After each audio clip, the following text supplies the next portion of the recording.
សួស្តីអ្នកទាំងអស់គ្នាជួបគ្នាសាជាថ្មីជាមួយនឹង admin ម្ដងទៀតក្នុងការនិទានសាច់រឿងដែនដីនៃក្បែរគុណដែលជារដូវកាលទី6ភាគទី63ហើយមករយៈធំហ្នឹងគឺ admin សម្រាប់អ្នកទាំងអស់គ្នាដោយសារតែ channel admin គឺមានបញ្ហាដោយសារតែគេបិទ monetize ណាហើយណាមួយត្រូវបានគេប្តឹងមកអញ្ចឹងទៅវាដាច់ monetize យូរហើយដំបូងដាច់តែ3ខែទេប៉ុន្តែដោយសារតែយើងផុសវីដេអូទៅវាប៉ះពាល់ដល់គេទៅ report មកណាពេលអញ្ចឹងទៅក៏គេថែម3ខែទៀតទៅហើយចំពោះការ report នោះគឺដោយសារតែ admin ធ្វើអាវីដេអូសម្រាយរឿង anime ជប៉ុនណាតកតាណារឿងសៃតាម៉ារឿងស្អីហ្នឹងឯងអញ្ចឹង anime គឺពិបាកណាស់អ្នកនរគ្នាយើងធ្វើអាវីដេអូយកមកសម្រាយវាពិបាកអ្នកនរគ្នាវាអត់ដាច់ទេគ្រាន់តែគេ report មុននឹងក្រោយណា admin គឺថាបើចាំឲ្យ channel របស់ admin ដើរវិញប្រហែលជាគ្នាយើងនេះឲ្យផ្លេចមុខហើយអញ្ចឹង admin ក៏ចាប់ផ្ដើមចូលធ្វើវិញបដាប៉ុន្តែសង្ឃឹមថាគ្នាយើងនឹងជួយ support admin ខ្លះណាគឺបើមិនចឹងទេ admin អត់មានលទ្ធភាពទ្រទ្រង់ទេអ្នកទាំងអស់គ្នាមិនណាឲ្យតែបានបងថ្លៃភ្លើងថ្លៃនេះអីទៅវាគ្រាន់បើដែរអ្នកទាំងអស់គ្នាអញ្ចឹងបើ admin ធ្វើ free ចឹងវាអត់នេះទេយើងត្រូវការចំណាយលុយចំណាយអីថ្លៃភ្លើងថ្លៃ wifi ថ្លៃអីទៀតណាអញ្ចឹងបើមានគ្នាយើងជួយម្នាក់បន្តិចទៅគឺយើងអាចថាវាជួយទ្រទ្រង់បានខ្លះអ្នកទាំងអស់គ្នាអញ្ចឹងអ្នកទាំងអស់គ្នាអាចជួយបានតិចតួចមិនបាច់ថាច្រើនណាស់ណាទេអ្នកទាំងអស់គ្នាតែម្នាក់បន្តិចមកគឺរួចខ្លួនហើយអញ្ចឹងមុននឹងចូលទៅដល់សាច់រឿងរបស់យើង admin សូមដាក់អាភាគមុនខ្លះដើម្បីគ្នាយើងតាមដានទៅកុំឲ្យវាដាច់ភាគកុំឲ្យថាយើងចូលមកស្ដាប់ភ្លាមទៅវារៀងភ្លាវណាអញ្ចឹង admin ដាក់អាភាគមុនតិចឲ្យវាស៊ីគ្នាជាមួយនឹងអាភាគក្រោយអ្នកទាំងអស់គ្នាអញ្ចឹងឥឡូវកុំឲ្យខាតពេលយើងមកតសាច់រឿងរបស់យើងជាបន្តទៀតទៅលេនតុងគ្រាន់តែញញឹមនៅពេលដែលបានឮដូច្នេះគាត់បានប្រងើយកន្តើយជាមួយនឹងមនុស្សទាំងអស់នេះហើយក៏បានងើបមុខរបស់គាត់ឡើងដោយផ្ទាល់ដើម្បីសម្លឹងទៅមើលក្រុមផ្សេងទៀតដែលនៅក្រោមដើមឈើដ៏ធំមួយដែលមើលទៅបង្ហាញពីការឆ្លើយតបផងដែរភាពត្រជាក់បន្តិចក៏បានលេចឡើងនៅលើមុខរបស់លិនតុងនៅពេលនេះបុរសសក់សម្នាក់ដែលនៅក្បែរយុវជនដែលមានសម្លៀកបំពាក់ពណ៌ខ្មៅមានទឹកមុខត្រជាក់ក៏បានញញឹមចំអកហើយក៏បាននិយាយយ៉ាងអាក្រក់ហ៊ើយហ៊ានបង្ហាញភាពក្អើកក្ទុំរបស់ឯងផងឯងកំពុងតែស្វែងរកសេចក្តីស្លាប់ហើយភ្នែកដ៏មុតស្រួយរបស់បរិសដែលមានសម្លៀកបំពាក់ពណ៌ខ្មៅក៏បានបើកឡើងនិងបានសម្លឹកទៅមើលលិនតុងខណៈពេលដែលរូបរាងដ៏គួរឲ្យអស់សំណើចដែលបានបង្កើតឡើងចេញពីជ្រុងមាត់របស់គាត់រាងកាយរបស់គាត់កាលពីដំបូងដែលចង់ក្រោកឈរឡើងម្ដងទៀតក៏បានអង្គុយចុះទៅវិញគាត់ចង់ឃើញពីរបៀបដែលមនុស្សទាំងអស់នេះនឹងតស៊ូនៅថ្ងៃនេះយុវជនដែលមានសម្លៀកបំពាក់ពណ៌ខ្មៅក៏បានលើកម្រាមដៃទាំង5របស់គាត់ឡើងចំហាយទៅកដែលអាចមើលឃើញតិចបានស្ថិតនៅលើចុងម្រាមដៃរបស់គាត់នៅពេលដែលគាត់បាននិយាយយ៉ាងស្រស់ទន់លីខុនចាប់តាំងពីអ្នកផ្សេងទៀតចង់សាកល្បងសមត្ថភាពនៃអាណាចក្រវ័យឯងគួរតែសាកល្បងជាមួយនឹងពួកគេទៅបាទយល់ហើយបុរសដែលនៅលើទីលានក៏បានឆ្លើយតបភ្លាមដោយការគោរពនៅពេលដែលឮដូច្នេះទឹកមុខដ៏កាចសាហាវមួយស្រាប់តែបានផុសឡើងនៅលើមុខរបស់គាត់នៅពេលដែលគាត់បានងាកមកវិញគាត់បានសម្លឹងទៅមើលក្រុមរបស់មូលេងដែលកំពុងតែខិតមកជិតខណៈពេលដែលបបោមាត់របស់គាត់ក៏បានបង្ហាញពីការញញឹមចំអកហើយពាក្យពើពុលក៏បានបន្លឺឡើងចេញពីមាត់របស់គាត់ថាខ្ញុំគឺបានផ្ដល់ឲ្យឯងនៅផ្លូវមួយដើម្បីរស់ព្រោះតែឯងមិនព្រមទទួលយកវាអញ្ចឹងកុំបន្ទោសថាខ្ញុំគឺគ្មានមេត្តាឲ្យសោះប៉ាំងសំលេងទៀបហើយនឹងជ្រៅមួយរំពេចក៏បានបន្លឺឡើងចេញពីក្រុមជើងរបស់លីខុនដោយប្រឈមមុខជាមួយនឹងទឹកមុខដ៏កាចសាហាវរបស់លីខុនក្រុមរបស់មូលេងមិនបាននិយាយពាក្យដែលមិនចាំបាច់ណាមួយឡើយផ្ទុយទៅវិញធម្មពលយានដ៏ខ្លាំងក្លាក៏បានផុសឡើងពីក្នុងខ្លួនរបស់ពួកគេដែលធ្វើឲ្យទឹកមុខរបស់លីខុនមានការភ្ញាក់ផ្អើលបន្តិចច្បាស់ណាស់ពួកគេនឹកស្មានមិនដល់សោះថាក្រុមរបស់មូលេងគឺពិតជាខ្លាំងបែបនេះនោះទេបន្ទាប់ពីបញ្ចេញនៅកម្លាំងទាំងអស់ហើយសម្រាប់ពួកគេកុំបង្ហាញក្តីមេត្តាឲ្យសោះលីខុនបានស្រែកយ៉ាងត្រជាក់ហើយភាពក្លាហាននៃក្រុមរបស់មូលេងទាំង3នាក់នេះគឺបានធ្វើឲ្យអាណាចក្រវ័យរបស់ពួកគេមានការខិតសម្បាយ៉ាងខ្លាំងប្រសិនបើគាត់មិនបានបង្រៀនមេរៀនណាមួយទៅដល់មនុស្សទាំងអស់នេះឲ្យបានត្រឹមត្រូវនៅថ្ងៃនេះទេវាទំនងជាគេឈ្មោះនៃអាណាចក្រវ័យរបស់ពួកគេនឹងក្លាយទៅជារឿងដ៏កំប្លែងរបស់អ្នកដទៃជាមិនខានមានរូបរាងចំនួន4នាក់នៅពីក្រោយខ្នងរបស់លីខុនហើយពួកគេទាំង4នាក់នេះគឺមានកម្លាំងខ្លាំងណាស់ហើយដូច្នេះហើយបន្ទាប់ពីសំឡេងស្រីរបស់លីខុនបានបន្លឺឡើងរូបរាងទាំង4នាក់នេះស្រាប់តែបានលេចមុខចេញមកភ្លាមផងដែរអំណាចនៃធម្មពលយានរបស់ពួកគេគឺបានជិតទៅដល់ដំណាក់កាលនិព្វាន3យានដូចគ្នាបើទោះបីជាពួកគេស្ថិតនៅក្នុងដំណាក់កាលនិព្វាន3យានទាំង3នាក់ក៏ដោយក៏ប៉ុន្តែពួកគេគឺច្បាស់ជាខ្សោយជាងបើប្រៀបធៀបជាមួយនឹងក្រុមរបស់មូលីងទាំង3មិនថាទោះជាយ៉ាងណានោះទេក្រុមរបស់មូលីងគឺបានទទួលមរតកពីប៉ាអាត់កំបាំង នេះប្រហែលជានឹងមិនអាចអនុញ្ញាតឲ្យពួកគេប្រៀបធៀបទៅនឹងមេដឹកនាំនៃអាណាចក្រកម្ពុជាទាំងអស់នោះបាននោះទេក៏ប៉ុន្តែពួកគេគឺពិតជាមិនមែនជាក្រុមមួយដែលអាចត្រូវបានដោះស្រាយដោយបុគ្គលធម្មតាបាននោះទេចឹងលឺសំឡេងរំខានតិចអ្នកទាំងអស់គ្នាដោយសារតែ admin អង្គុយនៅក្រៅជិតថ្នល់អញ្ចឹងវាលឺខ្លះហើយអ្នកទាំងអស់គ្នារូបរាងជាច្រើនបានឆ្លងកាត់ក្នុងល្បឿនដូចជាភ្លេបបន្ទោខណៈពេលដែលការវាយប្រហារនៃសិល្បៈក្បាច់គុណដែលមានកម្លាំងនៃធម្មពលយានបានហោះចេញយ៉ាងសាហាវប៉ាំងប៉ាំងប៉ាំងគ្រប់គ្នាបានមើលឃើញរលកដល់ប្រេផ្សាយនឹងហឹង្សាដែលត្រូវបានបញ្ចេញពីចំណុចនៃការប៉ះទង្គិចគ្នាការភ្ញាក់ផ្អើលក៏បានលេចឡើងនៅក្នុងក្រសែភ្នែករបស់មនុស្សជាច្រើនច្បាស់ណាស់ពួកគេពិតជានឹកស្មានមិនដល់សោះថាក្រុមរបស់មូលីងដែលបានលេបការប្រមាថបែបនេះកាលពីមុនមកគឺពិតជាមានកម្លាំងប្រយុទ្ធខ្លាំងបែបនេះនោះទេម៉ាទៀនតូចក៏បានញញឹមហើយក៏បាននិយាយនៅពេលដែលគាត់បានមើលឃើញទិដ្ឋភាពនេះហើយពួកគេទាំង3នាក់នេះគឺពិតជាមានការវិវត្តទៅមុខយ៉ាងល្អណាស់លេនតុងបានងក់ក្បាលរបស់គាត់បន្ទាប់ពីបានឮដូច្នេះបន្ទាប់មកគាត់ក៏បាននិយាយថាហើយអ្វីក្រៅពីនេះពួកគេគឺបានទទួលមរតកពីបាក់អាចកំបាំងផងដែរវាគឺគ្រប់គ្រាន់ក្នុងការបង្កើតគម្លាតនៅក្នុងគ្រឹះរបស់ពួកគេហើយការវិវត្តនៃក្រុមរបស់មូលីងទាំង3អាចត្រូវបានគេចាត់ទុកថាគឺលឿនបំផុតតាមមើលទៅអត្ថប្រយោជន៍ដែលពួកគេទទួលបានពីមរតកដ៏អាចកំបាំងនោះគឺពិតជាសំខាន់ណាស់យ៉ាងណាមិញលិនតុងបច្ចុប្បន្ននេះគឺគ្រាន់តែមានកម្លាំងដែលស្ថិតនៅដំណាក់កាលនិព្វានកំពូល3យានតែប៉ុណ្ណោះជាការពិតណាកម្លាំងដែលស្ថិតនៅដំណាក់កាលនិព្វាន3យានរបស់គាត់គឺគ្រប់គ្រាន់ដើម្បីសម្លាប់ហ្វឹងកាងនិងអ្នកជំនាញដែលស្ថិតនៅដំណាក់កាលនិព្វាន4យានផ្សេងទៀតស៊ូរ៉ូក៏បានសួរយ៉ាងស្រទន់ថាបងប្រុសលិនតុងតើបងស្គាល់ពួកគេដែរឬទេលិនតុងបានញញឹមហើយបានឆ្លើយថាបាទស្គាល់ពួកគេគឺមកពីអាណាចក្រដូចគ្នាជាមួយនឹងខ្ញុំស៊ូរ៉ូបានព្រិចភ្នែកធំរបស់នាងជាការពិតណានាងក៏មានការភ្ញាក់ផ្អើលយ៉ាងខ្លាំងផងដែរយ៉ាងណាមិញនាងគឺបានដឹងពីភាពខុសខើរបស់លិនតុងយ៉ាងច្បាស់ទោះជាយ៉ាងណាក៏ដោយបើប្រៀបធៀបទៅនឹងក្រុមរបស់មូលីងទាំង3ហើយនឹងអ្នកផ្សេងទៀតគឺហាក់ដូចជាធម្មតាជាងលិនយានដែលស្ងប់ស្ងាត់ជាធម្មតាស្រាប់តែបាននិយាយដោយសំឡេងរៀបស្មើថាវាហាក់បីដូចជាពួកគេចិត្តនឹងទទួលបានជាជំនះហើយប៉ាំងពាក្យសម្ដីរបស់គាត់គឺទើបតែបានបន្លឺឡើងនៅពេលដែលសម្លេងទៀបហើយនឹងជ្រៅក៏បានបន្លឺឡើងនៅក្នុងសមរភូមិអ្នកជំនាញដែលមកពីអាណាចក្រអ្វីទាំង4នាក់នោះគឺត្រូវបានទៀតថយក្រោយដែលមើលទៅហាក់ដូចជាវេទនាខ្លាំងណាស់វាគឺច្បាស់ណាស់ថាពួកគេគឺមានអំណោយផលនោះទេនៅក្នុងស្ថានភាពទាំងស្រុងនេះក្រុមរបស់មូលេងក៏បានស្រូបយកត្រានិព្វានយ៉ាងលឿននៅក្នុងដៃរបស់មនុស្សទាំង4នាក់នេះនៅពេលដែលពួកគេត្រូវបានបញ្ជូនឲ្យហោះហើរចេញហើយពួកអាមនុស្សថោកទាបភ្នែករបស់លីខុនបានងងឹតភ្លាមនៅពេលដែលឃើញការបរាជ័យយ៉ាងលឿននៃក្រុមរបស់ពួកគេទាំង4នាក់ទោះជាយ៉ាងណាក៏ដោយមុននឹងគាត់អាចចាត់វិធានការណាបាននោះមូលីងគឺបានប្រញាប់ប្រញាល់ត្រៀមខ្លួនរួចជាស្រេច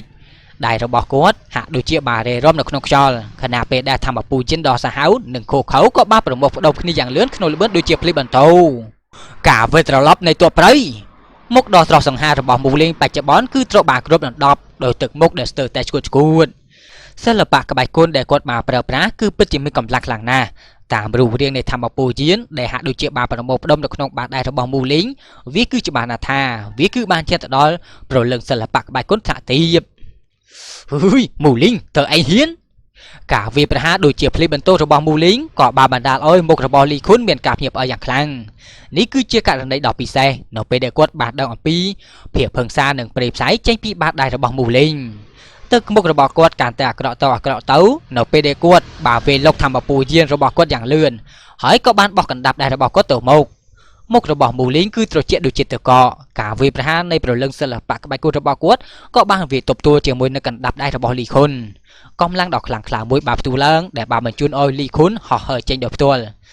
សំឡេងនៃការប៉ះទង្គិចអាចត្រូវបានគេឮខណៈពេលដែលឈាមស្រស់បានហៀចេញពីមាត់ភាពចលាចលរំពេចនោះក៏បានបន្លឺឡើងពីគ្រប់ទីកន្លែងនៅពេលដែលមនុស្សគ្រប់គ្នាបានមើលឃើញមូលីងបញ្ជូនឲ្យលីខុនហោះហើរចេញដោយការវាយប្រហារតែមួយលើកទោះជាយ៉ាងណាក៏ដោយភាពភ្ញាក់ផ្អើលនៅក្នុងក្រសែភ្នែករបស់ពួកគេគឺបានរលាយបាត់ទៅវិញភ្លាមនៅពេលដែលវាបានមកដល់ពេលនេះខណៈពេលដែលពួកគេបានសម្លឹងទៅមើលមូលីងដោយក្តីអាណិតហើយតើមនុស្សម្នាក់នេះភ្លេចហើយថាមានអ្នកជំនាញយ៉ាងពិតប្រាកដដែលមកពីអាណាចក្រអ្វីឈរមើលនៅពីក្រោយខ្នងរបស់ពួកគេទៅឬការបញ្ជូនសមាជិកនៃអាណាចក្រអ្វីឲ្យហោះហើរចេញនៅចំពោះមុខមនុស្សជាច្រើនរឿងនេះទំនងជាមិនអាចបញ្ចប់បានល្អនោះទេហ៊ុយចំជាគ្មានបានការមែន បុរសសក់សមអ្នកនោះដែលនៅក្រោមដើមឈើដ៏ធំមួយបានមើលឃើញទិដ្ឋភាពនេះដោយទឹកមុខត្រពូនទឹកមុខរបស់គាត់ក៏ប្រែទៅជាត្រជាក់ភ្លាមនៅពេលដែលគាត់ក៏បានទាបបាតដៃរបស់គាត់ចូលទៅក្នុងដីដែលបានប្រែក្លាយទៅជាធូលីនៃពន្លឺពណ៌ខ្មៅបានបាញ់ចេញមកអំណាចនៃធម្មពលយានដ៏ខ្លាំងក្លាក៏បានវាយលោកទៅខាងក្រៅ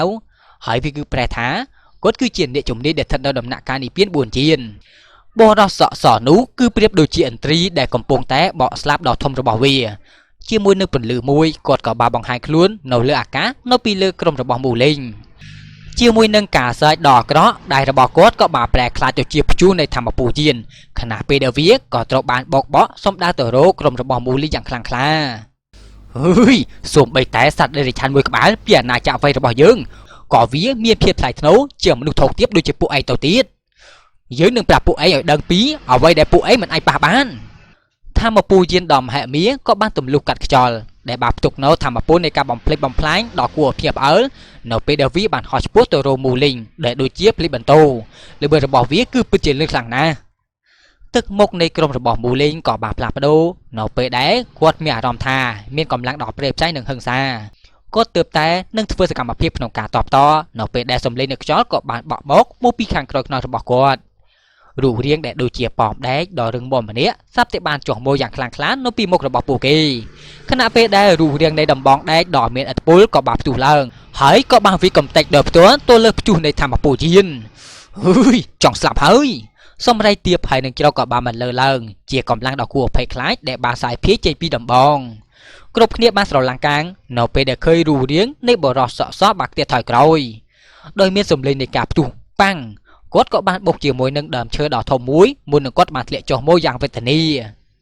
ភ្នែករបស់បរិសដែលមានសម្លៀកបំពាក់ពណ៌ខ្មៅក៏ប្រែទៅជាងងឹតភ្លាមនៅពេលនេះហើយគាត់ក៏បានធ្វើសកម្មភាពនៃការផ្ទាត់ម្រាមដៃរបស់គាត់ខណៈពេលដែលកំបិតពណ៌ខ្មៅក៏បានភ្លឺឡើងហើយក៏បានលេចចេញមក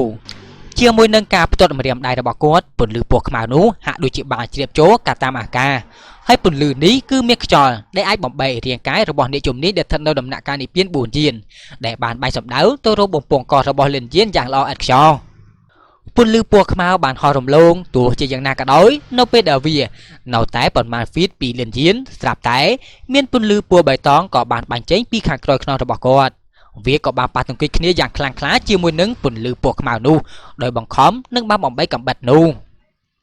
ទឹកមុខរបស់បរិសដែលមានសម្លៀកបំពាក់ពណ៌ខ្មៅក៏ប្រែទៅជាត្រជាក់ភ្លាមនិងបានផ្លាស់ប្ដូរនៅពេលដែលកំបិតត្រូវបានបំបែកការបង្ហាញនៅក្នុងភ្នែករបស់គាត់រូបរាងមួយក៏បានបង្ហាញខ្លួននៅចំពោះមុខគាត់ក្នុងលក្ខណៈដូចជាខ្មោចមុនពេលដែលស្រកានាគពណ៌បៃតងដ៏ត្រជាក់មួយស្រាប់តែបានឈប់នៅពីមុខថ្ងាសរបស់គាត់ហេខ្ញុំគិតថាខ្ញុំលិនតុងគឺនៅតែអាចមើលខាខុសត្រូវនៅទីកន្លែងនេះបានមែនទេកន្លែងទាំងមូលក៏បាននៅស្ងៀមហើយលិនតុងបានញញឹមតិចនៅពេលដែលមើលឃើញទឹកមុខស្រឡាំងកាំងរបស់មនុស្សជាច្រើនសំឡេងដ៏ស្រទន់របស់គាត់បានបន្លឺឡើងយ៉ាងត្រជាក់ខណៈពេលដែលវាបានបន្លឺឡើងយ៉ាងស្ងៀមស្ងាត់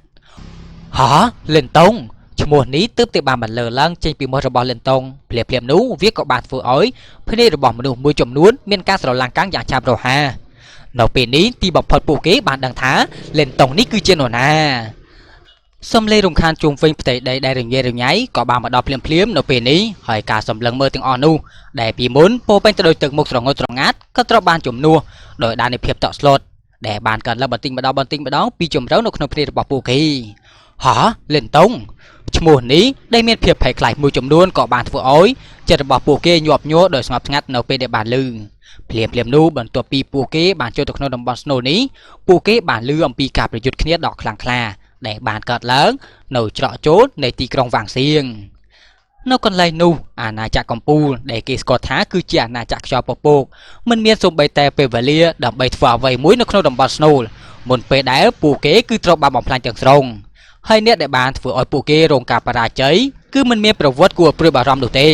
ផ្ទុយទៅវិញមនុស្សទាំងអស់នេះគ្រាន់តែមានដើមកំណើតចេញពីអាណាចក្រថ្នាក់ទាបតែប៉ុណ្ណោះការប្រជុំមុខដាក់គ្នារវាងអាណាចក្រកំពូលហើយនិងអាណាចក្រថ្នាក់ទាបនៅទីបំផុតគឺបានបញ្ចប់ដោយអាណាចក្រថ្នាក់ទាបគឺជាអ្នកទទួលបានជ័យជំនះភាពផ្ទុយគ្នាដ៏ធំសម្បើមនេះគឺគ្រប់គ្រាន់ដើម្បីធ្វើឲ្យនរណាម្នាក់មានអារម្មណ៍តក់ស្លុតក្នុងនាមជាសមាជិកនៃអាណាចក្រផ្សេងពួកគេទាំងអស់គ្នាបានយល់អំពីភាពធំធេងដែលខុសគ្នារវាងអាណាចក្រទាំងពីរនេះ ទោះបីជាបុគ្គលដែលមានភាពអស្ចារ្យមួយចំនួនអាចនឹងទទួលបានមរតកក៏ដោយក៏វាគឺនៅតែជារឿងដ៏គួរឲ្យអស់សំណេចណាសម្រាប់ពួកគេក្នុងការប្រជែងជាមួយនឹងអាណាចក្រកំពូលនេះគឺជាផតាំងស្រាប់ទៅហើយដោយផ្អែកទៅលើការពិតដែលថាក្រុមរបស់មូលីងទាំង3បានជ្រើសរើសស៊ូទ្រាំជាមួយនឹងលទ្ធផលកាលពីមុនដូច្នេះហើយជាមួយនឹងការយល់ដឹងនេះនៅក្នុងចិត្តរបស់ពួកគេនៅពេលដែលព័ត៌មាននៃជ័យជំនះរបស់ពួកគេបានផ្សព្វផ្សាយចេញវាអាចបង្កើននៅអត្ថប្រយោជន៍ដ៏គួរភ្ញាក់ផ្អើលមួយពេលដែលដឹងលទ្ធផលនៃការប្រយុទ្ធដ៏តក់ស្លុតនេះស្ទើរតែគ្រប់គ្នាបានចងចាំនៅឈ្មោះរបស់គាត់យ៉ាងមុតមាំលិនតុងនៅពេលនេះឈ្មោះដែលគ្រាន់តែមានពាក្យចចាមអារាមនោះនៅទីបំផុតគឺបានលេចមុខនៅចំពោះមុខពួកគេហើយមនុស្សមួយចំនួនបានលេបទឹកមាត់យ៉ាងស្ងៀមស្ងាត់ហើយភ្នែករបស់ពួកគេគឺមានការគោរពនិងការភ័យខ្លាចមួយចំនួនខណៈពេលដែលពួកគេបានសម្លឹងទៅមើលរូបរាងនេះពីចម្ងាយច្បាស់ណាស់គ្មាននរណាម្នាក់នឹកស្មានថាយុវជនដែលមានមុខមាត់ធម្មតាម្នាក់នេះគឺពិតជាបញ្ហាដ៏ធំដែលល្បីល្បាញពីពេញតំបន់ស្នូទាំងមូលនៅក្នុងសមរភូមិប្រយុទ្ធនៃក្រុមរបស់មូលីងទាំង3គឺបានស្ងប់ស្ងាត់ដោយសារតែបរិយាកាសស្ងប់ស្ងាត់ភ្លាមភ្លាមភ្នែករបស់ពួកគេបានសម្លឹងទៅមើលលិនតុងដែលបានបង្ហាញខ្លួនក្នុងលក្ខណៈដ៏អស្ចារ្យដែលនៅចំពោះមុខមេដឹកនាំនៃអាណាចក្រអ្វីនៅពេលនេះស្រកាដ៏មុតស្រួចនៅក្នុងដៃរបស់លិនតុងគឺបានស្ថិតនៅពីមុខថ្ងាសនៃភាគីម្ខាងទៀតដែលធ្វើឲ្យមនុស្សម្នាក់នោះមានការភ័យខ្លាចក្នុងការធ្វើសកម្មភាពណាមួយហើយផ្លាទីដូចជាភ្លេចបន្ទោពាក្យនេះបានបន្លឺឡើងនៅក្នុងចិត្តរបស់មូលីងហើយគាត់មិនបានឃើញពីរបៀបដែលលិនតុងបានបើកការវាយប្រហារកាលពីមុនមកនោះទេជាងនេះទៅទៀតវាក៏ច្បាស់ផងដែរថាមេដឹកនាំដែលមកពីអាណាចក្រអ្វីកាលពីមុនក៏មិនដឹងអំពីរឿងនេះដែរបើមិនដូច្នោះទេនោះភាគីម្ខាងទៀតនឹងមិនអនុញ្ញាតឲ្យលិនតុងដាក់អាវុធដ៏មុតស្រួចបែបនេះនៅពីមុខថ្ងាសរបស់គាត់បានឡើយហើយមនុស្សម្នាក់នេះកាន់តែរឹងមាំម្ដងទៀតហើយក្រុមរបស់មូលីងក៏បានសម្លឹងមើលមុខគ្នាទៅវិញទៅមកដោយការងើឆ្ងល់ហើយពួកគេអាចមើលឃើញនៅអារម្មណ៍តក់ស្លុតនិងស្មុគស្មាញមួយចំនួននៅក្នុងភ្នែករបស់ពួកគេទៅវិញទៅមកទឹកមុខរបស់អ្នកជំនាញទាំងអស់ដែលមកពីអាណាចក្រអ្វីដែលនៅពីក្រោមដើមឈើដ៏ធំក៏មានការផ្លាស់ប្ដូរយ៉ាងខ្លាំងនៅពេលនេះជាការពិតណាស់នៅពេលដែលពួកគេបានមើលឃើញស្រកាពណ៌បៃតងដ៏មុតស្រួចដែលនៅជាប់ចន្លោះម្រាមដៃរបស់លិនតុងភ្នែករបស់ពួកគេក៏បានបង្រួមដោយចេតនាហ៎លិនតុងមុខដ៏ត្រជាក់នៃបរិសុទ្ធដែលមានសម្លៀកបំពាក់ពណ៌ខ្មៅក៏បានបង្ហាញពីអារម្មណ៍របស់បរិសុទ្ធវ័យក្មេងដ៏រឹងមាំមួយរំពេចភ្នែករបស់គាត់ក៏បានចាំងឆ្លុះពីពន្លឺដ៏ត្រជាក់ដែលបានលេចចេញពីស្រកាពណ៌បៃតងជ្រុងនៃមាត់របស់គាត់បានញ័របន្តិចនៅពេលដែលគាត់បាននិយាយថាហើយពិតជានឹកស្មានមិនដល់សោះថាឯងគឺមានចិត្តក្អិតក្ទប់បែបនេះនោះទេឯងគឺពិតជាមានសមត្ថភាពមួយចំនួនមែនលិនតុងបានក្រឡេកទៅមើលមនុស្សដែលមានសំណាក់អាក្រក់ពីរនាក់ដែលត្រានិព្វានរបស់ពួកគេត្រូវបានក្រុមរបស់មូលីងស្រូបយកបន្ទាប់មកគាត់ក៏បានសម្លឹងទៅមើលយុវជនដ៏ត្រជាក់ដែលនៅចំពោះមុខគាត់ហើយក៏បានសើចតិចតិចហេហេតុអ្វីបានជាយើងមិនមកភ្លេចអំពីបញ្ហានេះទៅប្រសិនបើយើងពិតជាមានទំនួលខុសត្រូវមែននោះមនុស្សរបស់លោកគឺស័ក្តិសមនឹងទទួលបានវាណាយុវជនដែលមានភាពត្រជាក់នោះក៏បានបង្រួមភ្នែករបស់គាត់ហើយក៏បាននិយាយដោយស្នាមញញឹមយ៉ាងត្រជាក់ថាហេពួកគេគឺបានឆក់យកត្រានិព្វានពីសមាជិកនៃអាណាចក្រអ្វីរបស់យើងនៅចំពោះមុខរបស់មនុស្សជាច្រើនតើឯងគិតថារឿងនេះអាចបញ្ចប់ដោយសន្តិវិធីបានមែនទេស្នាមញញឹមនៅលើមុខរបស់លិនតុងក៏កាន់តែក្រាស់ឡើងបន្តិចហេអញ្ចឹងតើយើងនឹងប្រយុទ្ធគ្នាមែនទេការក្រឡេកមើលរបស់គាត់ក៏បានឆ្លងកាត់ដៃរបស់យុវជនដែលមានភាពត្រជាក់នោះហើយអាចមើលឃើញអំពីពន្លឺពណ៌មាសដែលភ្លឺចែងចាំងដោយមិនដឹងខ្លួនហើយភាពតាក់ទាញនៃត្រាឋានសួគ៌និព្វានគឺពិតជាមានឥទ្ធិពលខ្លាំងណាស់ពន្លឺដ៏ត្រជាក់នៅក្នុងភ្នែករបស់យុវជនម្នាក់នោះស្រាប់តែបាបផ្ទុះឡើងហេឯងគឺពិតជាមានចំណងខ្លាំងណាស់ព្រោះតែឯងហ៊ានឆក់យកត្រានិព្វានពីខ្ញុំចិនជុនតើឯងមិនខ្លាចថាឯងនឹងមិនអាចលេបយកវាបានទេឬគាត់បានផ្ទាត់ម្រាមដៃរបស់គាត់ហើយពន្លឺកំបិតពណ៌ខ្មៅស្រាប់តែបានបញ្ចេញពីចុងម្រាមដៃរបស់គាត់វាគឺមានរលកនៃភាពមុតស្រួចដ៏គួរឲ្យតក់ស្លុតខណៈពេលដែលវាបានទម្លុះទៅកាន់បំពង់ករបស់លិនតុងដោយមានល្បឿនដូចជាភ្លីបន្ទោពន្លឺពណ៌ខ្មៅក៏បានបញ្ចេញយ៉ាងលឿនទោះជាយ៉ាងណាក៏ដោយនៅពេលដែលវាជិតនឹងទម្លុះចូលទៅក្នុងបំពង់ករបស់លិនតុងទៅហើយនោះស្រាប់តែស្រកាពណ៌បៃតងមួយស្រាប់តែបានលេចចេញពីតំបន់នៃបំពង់ករបស់លិនតុងជាមួយនឹងសំឡេងរំខានមួយវាគឺពិតជាបានបំបែកកំបាត់នោះដោយផ្ទាល់ទៅជាធូលីដីភ្នែករបស់ចិនជុនក៏ប្រែទៅជាស្រអាប់បន្តិចបន្ទាប់ពីការវាយប្រហាររបស់គាត់ត្រូវបានរារាំងរូបរាងរបស់គាត់ក៏បានផ្លាស់ប្ដូរទៅជារូបភាពបែកភាគជាច្រើននៅពេលដែលគាត់បានដកខ្លួនជាយ៉ាងលឿន ក្នុងពេលជាមួយគ្នានោះដែរគាត់ក៏បានធ្វើសកម្មភាពនៃម្រាមដៃទាំង10របស់គាត់ក្នុងពេលតែមួយកំបិតជាច្រើនដែលដូចជាពន្លឺពណ៌ខ្មៅក៏ត្រូវបានបាញ់ចេញទៅគ្រប់ទិសទីដែលបានគ្រប់ដណ្ដប់ដល់ផ្ទាល់នៅចំណុចស្លាបរបស់លិនតុងទាំងអស់លិនតុងក៏បានបញ្ចេញសំណើយ៉ាងត្រជាក់នៅពេលដែលឃើញចិនជុនបានបើកការវាយប្រហារយ៉ាងសាហាវបែបនេះគាត់ក៏បានក្តាប់ដៃរបស់គាត់យ៉ាងណែនហើយពន្លឺពណ៌បៃតងក៏បានប្រមូលផ្ដុំនៅក្នុងនោះក្នុងលក្ខណៈដូចជាភ្លីបន្ទោនៅទីបំផុតវាក៏បានប្រែក្លាយទៅជាខែលពណ៌បៃតងដ៏ស្ដើងខែលពណ៌បៃតងនេះគឺមានកម្រាស់មិនក្រាស់នោះទេហើយវាគឺមានកម្រាស់ត្រឹមតែ1 ហ្វីតតែប៉ុណ្ណោះ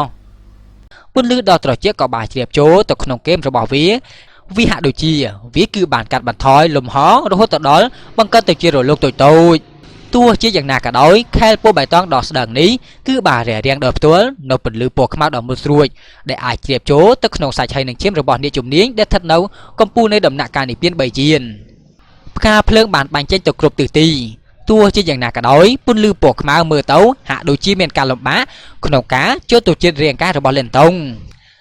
បានបកបាតដៃរបស់គាត់មុនពេលដែលខែលពណ៌បៃតងរបស់គាត់ក៏បានចាប់ផ្ដើមវិលភ្លាមបន្ទាប់ពីនោះមកវាក៏បានបញ្ចេញនូវសំឡេងដ៏រញ៉េរញ៉ៃមុនពេលដែលវាបានផ្លាស់ប្ដូរទៅជាពន្លឺពណ៌បៃតងដែលបានជ្រាបចូលទៅក្នុងខ្យល់ហើយក៏បានប្រញាប់ប្រញាល់ឆ្ពោះទៅកាន់ចិនជុនដោយផ្ទាល់លឿនដែលខែលពណ៌បៃតងបានហោះចេញគឺពិតជាលើខ្លាំងណាស់ដែលភ្នែកទទេគឺមិនអាចចាប់បានសូម្បីតែចិនជុនក៏អាចមើលឃើញតែពន្លឺពណ៌បៃតងដែលបានឆ្លងកាត់ភ្នែករបស់គាត់តែប៉ុណ្ណោះ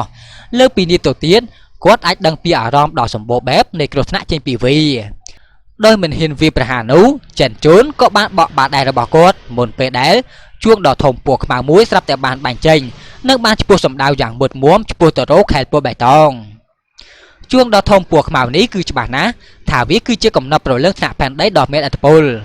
សំឡេងនៃខ្យល់បក់បោកដែលចេញពីគ្នាក៏បានបន្លឺឡើងជាបន្តបន្ទាប់ខណៈពេលដែលវាបានប្រញាប់ប្រញាល់ចេញទៅច្បាស់ណាស់វាគឺមានកម្លាំងនៃការវាយលុកយ៉ាងខ្លាំងពន្លឺពណ៌បៃតងក៏បានវាយប្រហារយ៉ាងខ្លាំងក្លាទៅលើជួងដ៏ធំពណ៌ខ្មៅភ្លាមនោះសំឡេងជួងយ៉ាងច្បាស់មួយក៏បានបន្លឺឡើងនៅលើអាកាសដើមឈើធំជាច្រើនក៏ត្រូវបានកាត់ផ្ដាច់ចេញពីគ្នាចំកន្លែងណាដែលរលកនៃសំឡេងនោះបានឆ្លងកាត់ស្នាមប្រេះក៏បានចាប់ដើមរាដានៅលើជួងពណ៌ខ្មៅដ៏ធំនោះក្នុងល្បឿនដ៏គួរឲ្យតក់ស្លុតខណៈពេលដែលរលកនៃសំឡេងក៏បានសាយភាយចេញមួយរំពេចនោះសំឡេងនៃការផ្ទុះមួយក៏ត្រូវបានបន្លឺឡើងមុនពេលដែលជួងនោះត្រូវបានផ្ទុះដាច់ចេញពីគ្នាទាំងស្រុងកំណត់ប្រលឹងផែនដីដ៏មានឥទ្ធិពលរបស់ចិនជូនគឺពិតជាត្រូវបានបំផ្លាញទាំងស្រុងនៅពេលដែលប៉ះទង្គិចគ្នាដំបូងនៅពេលដែលជួងដ៏ធំពណ៌ខ្មៅត្រូវបានបែកខ្ទេចខ្ទីពន្លឺពណ៌បៃតងក៏បានបាញ់ចេញម្ដងទៀតវាគឺត្រូវបានចាក់សោទៅលើចិនជូនសំឡេងដ៏ហូរកញ្ជ្រៀវនោះដែលត្រូវបានបញ្ចេញដោយសារតែការបង្វែរដោយល្បឿនដ៏លឿនគឺដូចជាកាំបិតរបស់ព្រះមរណៈដែលបានត្រៀមរួចជាស្រេចដើម្បីឆក់យកជីវិតរបស់មនុស្សម្នាក់ទៀតត្រានៃកាំបិតខ្មោចមុខរបស់ចិនជូនក៏បានប្រែទៅជាស្រពេចស្រពិលទាំងស្រុងនៅពេលដែលពន្លឺពណ៌បៃតងបានរំកិលចូលមករកគាត់ត្រាដែលបានបង្កើតឡើងដោយដៃរបស់គាត់ក៏បានផ្លាស់ប្ដូរនៅទីបំផុតគាត់ក៏បានស្រែកតែកអំណាចនៃធម្មពលយានដ៏មុតស្រួចក៏បានបក់បោកចេញហើយក៏បានប្រែក្លាយទៅជាកាំបិតខ្មោចពណ៌ខ្មៅដែលបានកាប់ចុងមកក្រុមក្នុងលក្ខណៈនៃការខឹងសម្បាកាំបិតខ្មោចពណ៌ខ្មៅដែលបានបង្កើតឡើងពីអំណាចនៃធម្មពលយានក៏បានលុកលុយចូលទៅលើពន្លឺពណ៌បៃតងយ៉ាងសាហាវសំឡេងនៃលោហៈធាតុនៃការប៉ះទង្គិចគ្នាក៏បានសាយភាយចេញភ្លាមបន្តិចក្រោយមកខ្យល់ក៏បានចាប់ផ្ដើមបក់បោកខាងនៃពន្លឺពណ៌បៃតងហើយនៅកាំបិតខ្មោចពណ៌ខ្មៅក៏បានបាញ់ទៅក្រោយ